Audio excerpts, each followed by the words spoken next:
He's weak. My mum's spaghetti? There you go. I thought it was like the second lyric. But there you go, ladies and gentlemen. Vikendi Game 1 is going to be on our boards, and the playing path is actually going to be one of the most even playing path for all of these teams, going pretty central from the area towards Peshkova all down to Vihar/Movatra on the western coastal line. Most teams going to be getting their dropping locations under control. Reject Scarlet, a team that I actually enjoy pretty much their rotations on this map. They're going straight for Trevno. They haven't had too much of a contestment over there, so it's pretty chill to go back and repeat that location. Reject Scarlet, a team who, including Erangel as well, they've been very strong on the way they rotate. They will go sweeping around from the south to the west, north to the east, however they need to get into the circle. Where Reject Scarlet really lack is their aggression, their ability to control when they are in the circle. They just basically huddle up and they're like kind of, they're just like kind of an animal hibernating then. They're like, okay, we'll wait out. But that becomes to a point where everybody else around you is just going to be aggressive and take out. What kind of animal, though? That's a question. I was thinking hedgehog. Yeah, because they curl up. Okay, fair enough. I'm not going to try and contest that. Fair enough. I'm just very interested.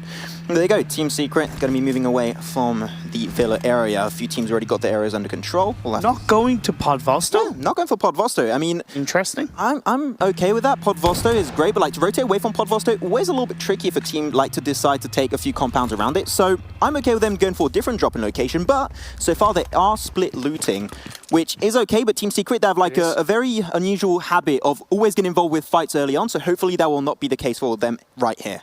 Oh no, encore? No. Oh no. Yes. Oh no, don't start so quickly in game 1. I want to do my JoJo references. Just let's go into it. Now, Encore, Megastars right now currently lying 11th overall in the standings. The shots are being fired through. The PP Bison, one of my favorite guns, connects nicely. Uzan, you're making me proud with the PP, baby. Big PP plays right there. There you go. Huogzan's going to confirm it. And that's the first kill over to You Level Up. You Level Up, actually, a team we talked a little bit before we actually went live in Pure. On Vikendi, they do surprisingly well for one main reason. Their rotations are on point. Very passive, but yet aggressive when they have to, and to just puncture the circle and get himself in an absolutely on-point position. I love what they've been doing on this map. Yeah, and you know, when you're looking at the kind of average points per game from the likes of You Level Up, they played 2 Vikendi games yesterday. They got an average of about 7 points per game, give or take. Actually, 8.5, my apologies. Exactly. And when you're looking at kind of the average required to get into top 16, you are looking at between 6 and 7, give or take. So at least from Vikendi, when there's 3 games for them today, or they're going to be playing 2, that does at least set them up from that point of view. Yeah, if you can increase your averages, all will be good. As you pan on over to Valdus. They're going to be so far trying to get also their loot under control. Very split once again. They're a team that likes to play a little bit split if they had to, unless it's Erangel where they like to just aim for Roshawk, get that under control and just bully T1 completely and entirely. But Martin will go back to the rest of his team as a scout, also split looting. But that guy can take a team on his own. That guy is insane. It's amazing how Scout and Orange Rock as a team have developed, and you know, we've been talking about this a lot, and we do feel that you know, Mavi has been the main component for Orange Rock really developing strongly. When you look back into PMPL South Asia, it's not like they performed badly. They were super strong in how they performed. You change up their roster, bring in 2 new players, and they're still performing at the same, if not better level. That shows how strong their IGL is. That shows how well respected and well rounded Mavi is as an IGL. Yeah, because with such a small amount of time after a roster change, like having that communication, that synergy that they had earlier, right? We had like Frost breaking out a fight that they had at one point, I think it was with King of Gamers Club. That was mental, the amount of communication they had, and just leaving Scout alone doing his fight, then the rest of the 3 other members of the team, that is some communication that even at this level, you don't see happening every single fight. So you love to see it coming out from this team after this roster change. And Mavi is known as the man with the golden hand for how good he is with grenades. So let's see if that will come into play later on. But RRQ, they're a strong team. They stepped up in the opening weekend. Let's see if they can do similar again today. Hopefully that will be the case. RRQ Athena. I like their games that they played on Sanhok, but you know what? This is a week full of Vikendi, or Weekendi as we like to call over here as we joke around. And it's a map on which they can do extremely well. They have really good repositionings. Their position, we saw it taking a great game. It was on like the maze finish. Yeah. Dino Park. Like that was one of the rarest finishes. I've never seen a finish like that. Definitely go check out the VOD of yesterday if you want to see that insanely good Vikendi finish. And is interested to see if they can try and repeat that amount of success today. Maybe get himself another chicken dinner on the snowy map.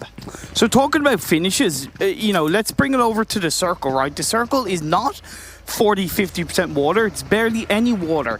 It's up towards the northeast, but the imperative part about this phase 1 circle is it does have the river pretty much split down the middle of the west and the east of that river. So it's going to be really important on how these teams position themselves. If they do choose to go for a compound that's close by to a bridge, you'll have to be aware that they could see teams coming on over. And right now, as we do see on our screens, the pan on over between RQ and Valdez, both those teams are on Mount Crescent. That's great. It's high ground because there's a lot of viewing, but going down from that, if phase 2 shifts heavily to the east, is going to be quite hard. Mount Crescent is good for visibility, as you just mentioned, but you got to spread a little bit more because there's a very big plateau at the top. So if you just put yourself all as a squad, you just get information on one like cardinal position of the map.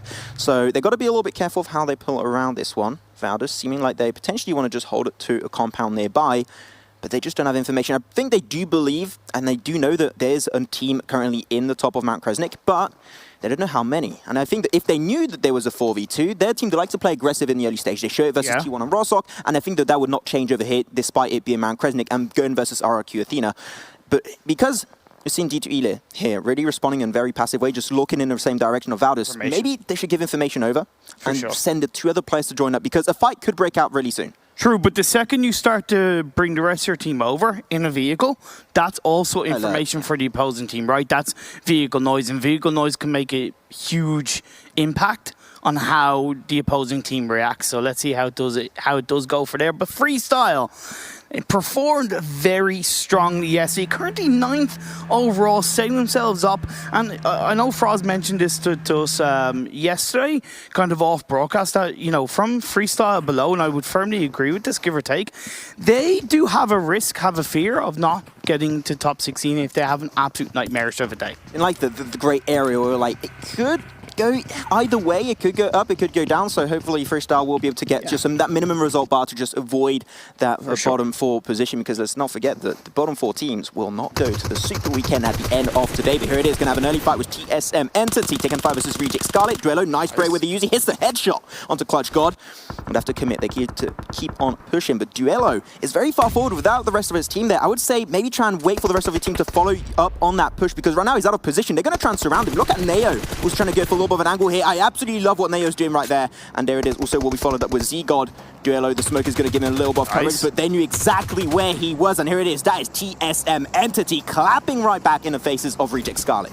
TSM Entity, look, you know, let's make no bones about it. They are a shadow of their former selves, a shadow of what we saw in the likes of Pmwl South Asia. So they need these kind of wins. They need every victory, every fight going in their favor, and they need to keep themselves up as a full squad as much as possible. So honestly, I'm going to say, yeah, okay, that was kind of good job by them, but I expect them. There you go. Exactly. Hey. You said it. Oh, Carl's there's too much noise. They came back home. That was my imitation of you, Imperial. It's okay. I'm really sorry. I'm hugging him in real life. Don't worry, guys. It's fine.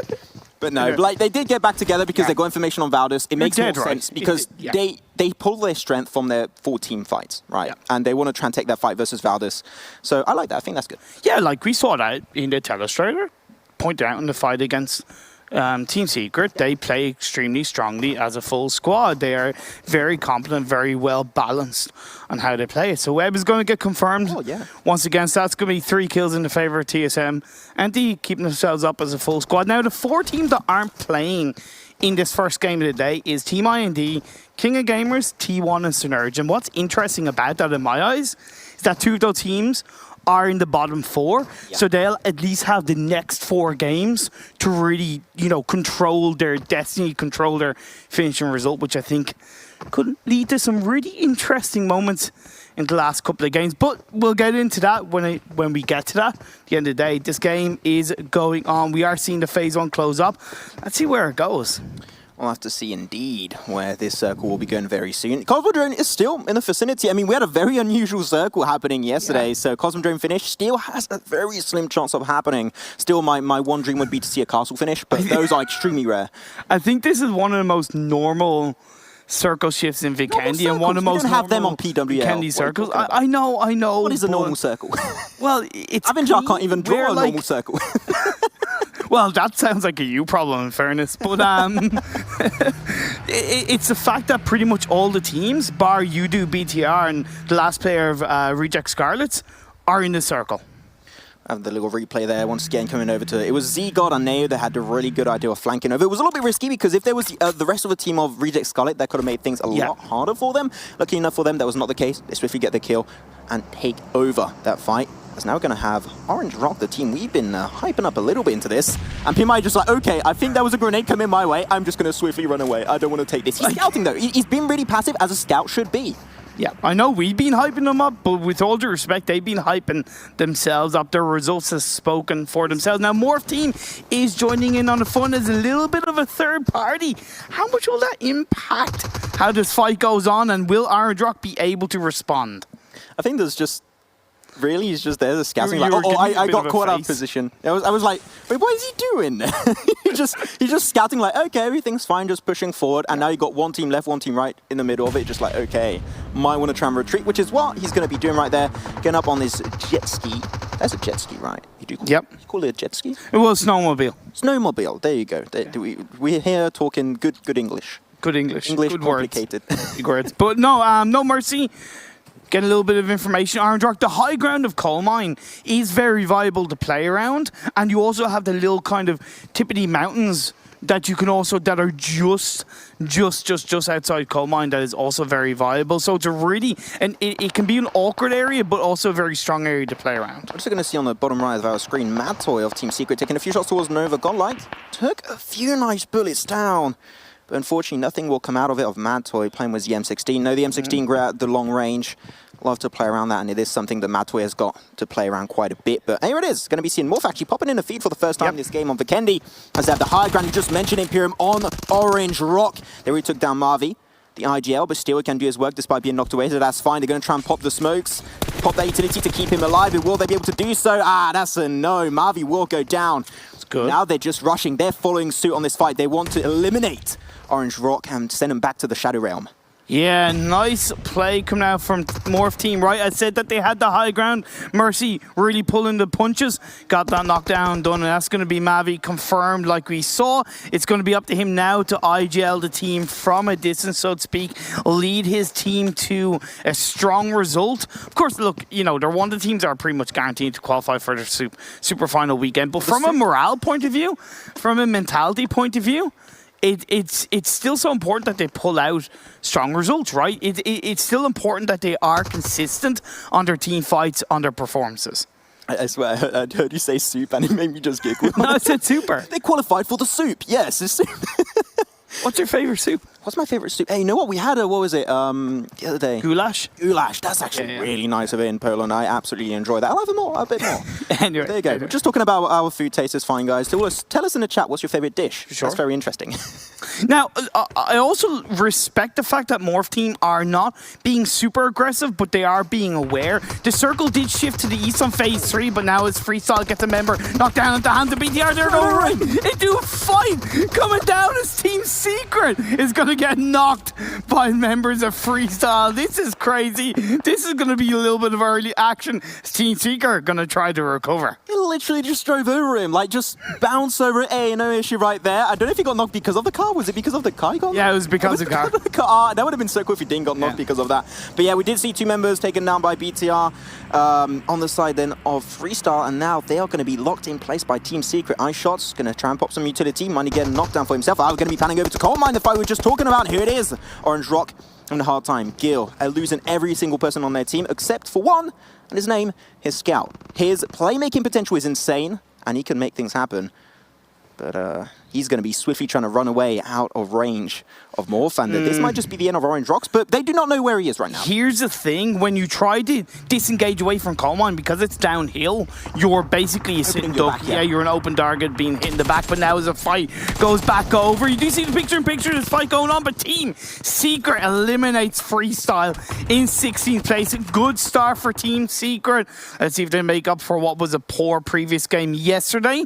And Orange Rock are also eliminated at the hands of Morph Team. So, couple of surprises in the early parts of this game, right? Two teams who performed pretty well. Of course, Orange Rock and Freestyle eliminated early in this first game of the day. Yeah, I saw the scout move there, and he got a little bit blocked on the ridge, and he couldn't jump back. He was trying to hide behind the wall, but just couldn't do that in time, and that will result in Orange Rock getting taken out. Now we've got 14 teams remaining in this game. Things are getting more and more intertwined, more and more interesting as time goes by. As an interesting angle from Bigatron is going to be held here. Eye shots, especially in the attic there, could be really interesting. But one thing in this circle, right, off phase 3, just very interesting, that river. I mean, the river, every single time, if it's dead center Imperium, that is going to be a big point of contestment. It could go west, it could go east. Wherever that goes, the teams that are there first, they're going to have a little bit of an advantage. True, but there is the majority of the teams right now are on the west. You only really have two teams on the east, which is actually three teams. Reject, You Level Up, and Megastar. So if it shifts to the east, it's going to be a bit of a cluster. But if it shifts to the west, it's actually going to be pretty good for the team. We had a similar circle like that happening actually yesterday on Erangel, and it shifted up north of the river, and all the teams are like struggling. Oh no, we got to shift up the other side of the river. It's going to make things very complicated as the picture-in-picture come out. Here's picture, picture, and picture when you have three screens like that.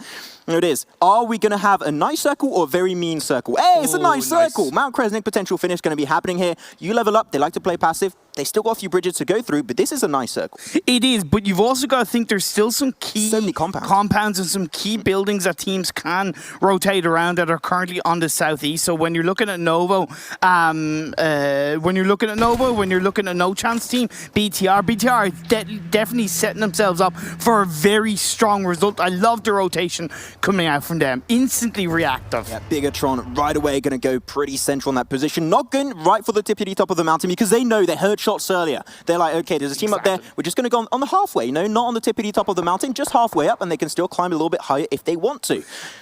And even though the river isn't really in play, but it's the road to the west of the river that's really important that you see between Nova, Godlike, and No Chance team.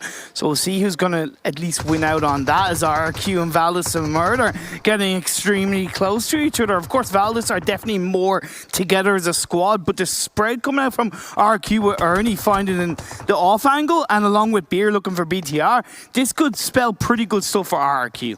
I mean, it could, but also they're split between two fights. They are trying to put resources on both Valdis, both also Bigatron. They're trying to keep information to know when they're pushing up. You know, it's pretty nice to defend the tippity top of the mountain over Hill Mount Kresnik because you only got a few entry points on which you can get through. It reminds me a little bit of the mountain of Sandhawk in a sense. But like the thing is, if you've got to split your resources to hold on two fights at the same time, RQ, if they take it, a lot of kills for them, but it will make things a little bit more complicated on the long run. Plus, the longer they leave it, Max, the more chance other teams are going to come in and you could have a bit of a fourth and fifth party situation. So definitely I see where you're coming from. It is Bigatron. They're going to be going straight away out of this position on Mount Kresnik. They know this is not really a great, valuable position, especially because RQ could take a few shots. And talking about them taking a few shots, Beer, the man that takes away his big fights from above, he's going to take a few nice shots in a distance just to not really get too much damage out, but just say, we're here. Don't get too close. Like, great rotation from BTR, but I can't help but think that if teams were more proactive, like Nova and No Chance, they would have gotten punished because you should, like, teams need to be more aware of what's going to happen in the next couple of circles. They need to be 1-2 steps ahead, but the circle shift down southeast. I've been caster curse. It goes right into the palm of the hands of Podvosto, where No Chance team are currently in Nova Godlike are a little bit to the outskirts. Now BTR and also RQ, a little chambres, a little switcheroo, right? Because it was really RQ stopping BTR from going uphill. Now is BTR, they're going to be stopping RQ going downhill. So everything's been switched up a little bit. And they're all potentially going to go in the open arms of both Nova Godlike and also No Chance. Teams are going for Podvosto, especially on the edge. That could be a decent position to play with, but it might still be a little bit tricky. As teams are now starting to shift away, and the good thing about Mount Kresnik is there are a lot of trees that you can at least put a couple of vehicles, a couple of smokes, and that can at least create a good little bit of protection. But this is going to get hot, heavy, hairy, and scary coming into the next couple of minutes. A lot of objectives right there, Imperium, and I think they're good to describe it. TSM Entity, they're going to be crashing into the compound. Oh, No Chance team. But they're going to be having Neo swiftly taken down as he bleeds to his death. There you go. Wait, actually, he's going to give us back up. He's still there. Yeah, he is. But there you go. Things are going to be going pretty good for TSM Entity as now Celts, they want to get a piece of this cake. And that name of the cake is the Podvosto cake, but they got a very slim portion of it. Not very fair. Yeah, no chance team. They landed in Podvosto. They've held on to Podvosto. Now they want to make Podvosto their king as they look to try and push back TSMNT. Still surviving up as a full squad in that warehouse. When you're on that roof play, you're definitely exposing a team that's inside that warehouse. But Box Gaming on the bridge are going to get shut to the ground by Megastar Sexy Vexy coming in with a knockdown. Still very long distance to take those shots. Lucia's going to be going as Morph team get eliminated in 14th position. Now we have 13 teams still remaining in this one, and a lot of teams going to have to make their way through. I like the fact that you level up, the fact they were the team the most on the eastern side. They rotated up top north because they know all the teams are aiming for the compounds. There are not many compounds on that bridge up north. They're just like, hey, easy entry point, we're going to get in circle. Megastars on the Box Gaming. Paradise shooting through. Paradox, should I say. Trying to, of course, create a little bit of a paradise moment, shooting through the smoke that Box are currently surrounded and compound on. One thing that I noticed about TSMNT is that they got a knockdown onto a member of BTR from a distance, so they're trying to cover every single angle. Of course, that knockdown came through onto Clutch God, should be able to get revived up all the while. Kill is confirmed onto Lewis from Box Gaming. The circle shifts down south on that phase 5, right into the palm of the hands of Nova God. Like, they will not have to move, but they will have to protect. They've been struggling in the early game for them rotation, and now the circle just been like, you know, gifting them the best position potentially in this game, and they need good games. They are extremely low in the stand, currently in 19th position, which is just a hefty 16, well, hefty, not very hefty 16 points. They need good games, and this might be their redeeming factor to qualify for the Super Weekend. Especially because two of the teams in the bottom 4 aren't playing this game, so it's going to be even more imperative. But either way, no chance team. They have TSM Entity looking to abstract their building and come in and claim it as their own.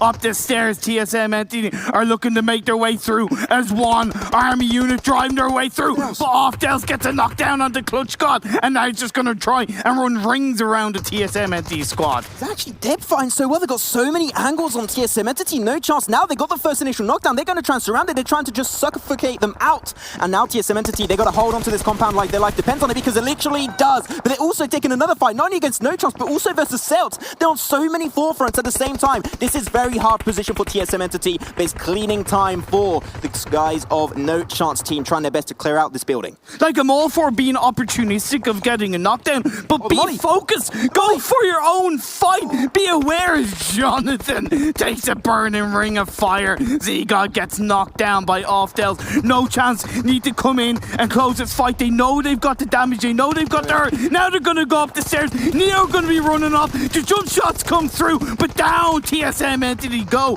and No Chance team hold on to Podvosto for dear life. TSM Entity getting sent straight back to the Shadow Realm as they get taken out swiftly over here in Podvosto. But now that makes room for another team, and that team that's going to be You Level Up. They take the position. They've been really good, but always struggling to get himself in a decent position. This is their golden opportunity to maybe take a chicken dinner over here on Vikendi. But there's so many teams around him. You got Valdez to the north, you got Box to the south outside the circle. Of course, BTR are coming in on the west now. BTR, they're outside of the road that is in play. That's something to think about. But of course, they're shooting players from a distance, punishing the likes of RRQ, who are a little bit down the southwest of them. But look at that. Look at those buildings. Look at how many teams are in Podvosto as Reject Scarlet are eliminated in 12th. 11 teams still on board for this one. Is it going to be another city finish? We had so many so far. It's been mental, but Nova God like still gifted with the most central position. Here it is. It's going to be Celts taking a few shots, but they're going to be swiftly making it out. What the hell is happening right here? No Chance also taking a few fights at a distance versus BTR. But things are getting more and more set in stone. But like Megastars, that rotation was so risky. How the hell did they get under the bridge? Hey, look, you gotta do what you gotta do. We heard the analysts kind of in the distance go, whoa, with that circle shift as RQ and Tina are taking out the hands of BTR along with Nova God, like onto the high mountains. You level up looking for Valdez, the murder, to try and murder and take down that squad. But No Chance team. You got Celts, you got Box Gaming, you got You Level Up all in inside this Podvosto compound. Another city finish, ladies and gentlemen, is going to be Podvosto under play. But the higher ground is still a little bit available over to the west, and that's especially Nova Godlike trying to take control of that position, while Valdez, they're trying to just hoping that they don't get pressured by you level up. They really have to stay behind those rocks, but they're going to have to push out. I still hope that they got a few smokes. If they don't, pushing into Podvosto itself is going to be an extremely hard task. Okay, you level up, you rotated, great. Now it's the time to be aggressive. Wipe out, take out Valdez or Murder now, and then you can go into a circle. But no, time's ticking, 10 seconds until the blue zone starts closing in. It's phase 7 coming into phase 8. We still have 33 players, and they're all going into one vehicle, right into the smoke. Nowhere to go, nowhere to run, nowhere to hide, but they're gonna go for it. Well, actually make it. How the hell did that happen? Only losing one member for that. I will say absolute stomps. Actually, no, take that back. That's going to be 2 players knocked away for Valdez and 1 swiftly flushed away. GZZ and also Godard will be making it over to the building and potentially can pull off a res, but you level up. They're going to swiftly respond to this. They know that they have to try and take control on this one. They're on the very edge. They need to try and get more and more central over here in Podvosto. But Valdez, they're not going to allow anyone to get very close to their building. And then we do see on the kill feed, Nova Godlike want to kick off their league day, getting the attack onto BTR. Hopefully we'll pan over to that. And we do see it in the picture-in-picture. But this fight between Valdez and you level up is a little bit of a standstill. Oh, Bigatron shutting down Nova Godlike. There you go. Nova Godlike losing so many. Bigatron, they're coming back strong into the action. And they might try and claim themselves a chicken dinner on this one as they keep on pushing swiftly on Nova. There's still one more player remaining on their side. We'll have to see on the map, but I don't think it's going to go too well on their side. As there you go. Actually, Nova responding pretty well. Gets Microboy down. And Nova Godlike will, at the end of the day, get eliminated. 8 teams still remaining in this one. This is an insane first game. It's absolutely incredible. Vikendi does never ceases to amaze us as you level up are going to be crunched close to Valdez Esports on this side of the building. They can smell, they can hear the footsteps of Valdez in every move they make. Box take the L on this one. That's fine. We'll still refocus on Valdez. Slowly getting pushed up and no chance. This is their compound. Will that allow them to take the win on this one? They still potentially can do a really good performance. Where it is, you level up. They're going for the push, but Valdez responding in really good fashion. Pmwl absolutely obliterated in that push. And now that's going to be making the rest of his teammates just rethinking if they want to commit. But Hyugzan is going to be left alone as a one-man army. They're going to go push. They're going to reverse the engagement. As there you go. Valdez eliminate. You level up. They tried their best, but you level up. Unfortunately, going one by one, it's not going to work out. Here's the thing. You level up, missed so many opportunities to take out Valdez, but credit to Valdez. They made some harsh pushes. They took control and they got the job done. 6 teams left, 18 players. Cells hold on as a 3-man squad. No chance. Also doing the same thing if they can get those 2 revives off. And then all the while, Yodoo and Megastars, they're sitting pretty inside the circle on the south. West BTR pushing their way through from the west. They're making their best with the G36C of Zuxi trying to push on forward. But here it is. We're going to be going back into the compound, seeing who's going to make it out alive. Will it be Valdez? Will it be No Chance? Will it be also Galaxy Racer Celts? Ultron going to be very low. If you take 1 tick damage of that blue zone, you're going to be going out, my friend. You're going to be seeing Ultron trying his best to run out, but he does go down to the play zone indeed. And there you go. Now the rooftop play from Choconuts is still going to try and play some good moves, but unfortunately that will not be the case. Ovdale's trying to heal up with that med kit. That might just be spelling desolation for No Chance team. It could be as Yodoo Gank. What the hell? They have yet to get a chicken dinner in the league game, so can they start off day 2 with a nice, juicy, freshly cooked chicken dinner? They've got 3 other teams around them. We do lose BTR Red Aliens, so now it just leaves No Chance, Galaxy Racer Celts, Megastars, and Yodoo Gank. And there it is. Now all down to 4 players. Well, 4 teams, should I actually say, in that one. But it's all okay. We're still going to have that 1 player of Dales trying to out-heal against the blue zone. It's phase 9. That means that really healing against it is going to be extremely harsh. I don't believe he still has a lot of meds remaining. But Megastars, that man advantage is huge. And they need some good performances right now if they just want to confirm their position. Currently in 11th, they're trying to climb a little bit higher. But Yodoo, they're going to be pushing forward. That smoke road is on point. And there's still that golden building, the church, where they can pray to the PUBG Mobile gods. Is inside that final circle as Yodoo are making their way through. Swag is going to be spotted out. A tanky knocks him down, but Vexy gets a return on the Drax. All right, best here it is. The rooftop play not going to work out. Celts, they have to push towards the center, but it's not going to work out. Yodoo taking control as they eliminate No Chance team. And now 1 player of Megastars, that will be Paradox remaining at the very end. And Celts will be also taking on this game. And there you have it, ladies and gentlemen. That is going to be game, and that's going to be be the good old Yodoo Gank taking the game. It's a good time to be a Yodoo Gank fan. Man, I'm so